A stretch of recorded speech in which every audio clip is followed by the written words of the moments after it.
Baik, bismillahirrahmanirrahim. Assalamualaikum warahmatullahi wabarakatuh. Perkenalkan, nama saya Syul Basirah. Jadi di sini saya akan mempresentasikan tugas UAS saya yang pertama yaitu berjudul ekstraksi DNA. Yang pertama ada pengertian dari ekstraksi DNA. Ekstraksi DNA adalah suatu proses pemisahan DNA dari komponen-komponen sel lainnya. Ekstraksi DNA pada organisme eukariot dilakukan melalui proses penghancuran dinding sel atau lysis of cell walls, penghilangan protein dan RNA atau cell digestion, dan pengendapan DNA atau prescription. DNA larut dalam air, tapi tidak larut dalam air asin. Perbedaan dalam tingkat kelarutan DNA inilah yang akhirnya menjadi dasar dalam proses ekstraksi DNA.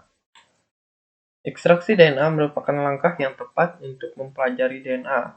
Prinsipnya ada dua, yaitu sentrifugasi dan prestitasi. Selanjutnya ada tahap ekstraksi DNA.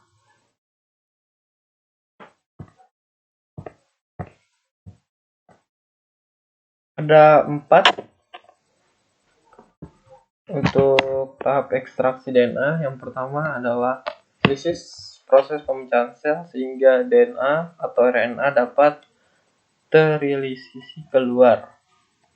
Selanjutnya dinding proses pengikatan DNA atau RNA sehingga dapat terpisah dari protein dan materi pengotor lainnya.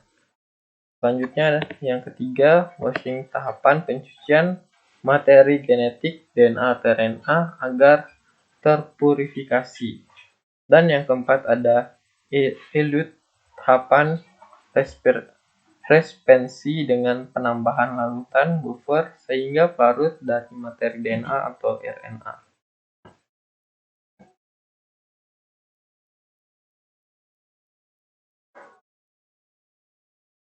Nah, selanjutnya ada jenis metode ekstraksi DNA. Nah, untuk jenis metode ekstraksi DNA ini ada yang konvensional dan yang berbasis kit. Yang pertama untuk konvensional itu ada metode CSCI atau ETBR.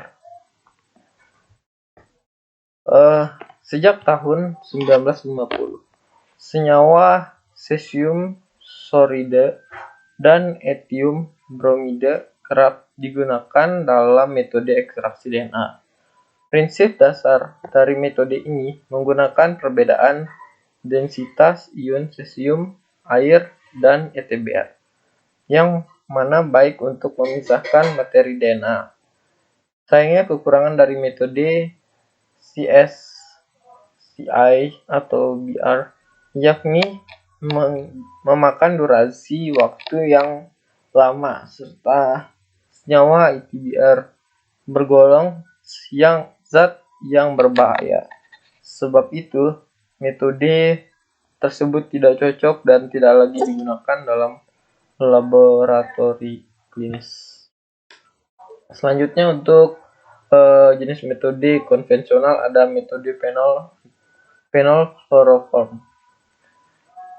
Metode ekstraksi tradisional yang paling umum digunakan untuk mengisolasi materi genetik seperti DNA. Proses ini melibatkan pencampuran larut fenol klorofil serta sampai disertai penggunaan sentrifugasi dengan instrumen centrifuge.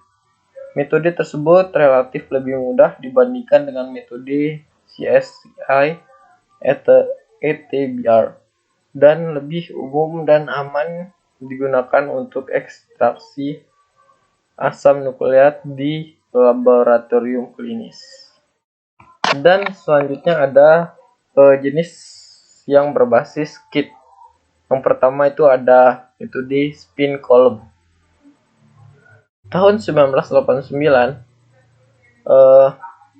McCormick memperkenalkan metode ekstraksi DNA yang menggunakan partikel inti bersilika sebagai pengganti penggunaan larutan fenol pada tahapan ekstraksi. Fungsi dari silika ini mirip dengan fungsi fenol, namun memiliki beberapa unggulan. Dan selanjutnya ada metode magnet bed. Separasi menggunakan magnet adalah cara mudah dan efisien digunakan dalam purifikasi asam nukleat saat ini. Teknik kit komersial menyediakan ekstraksi mudah dan singkat menggunakan metode magnet bed. Nah, yang terakhir ada manfaat isolasi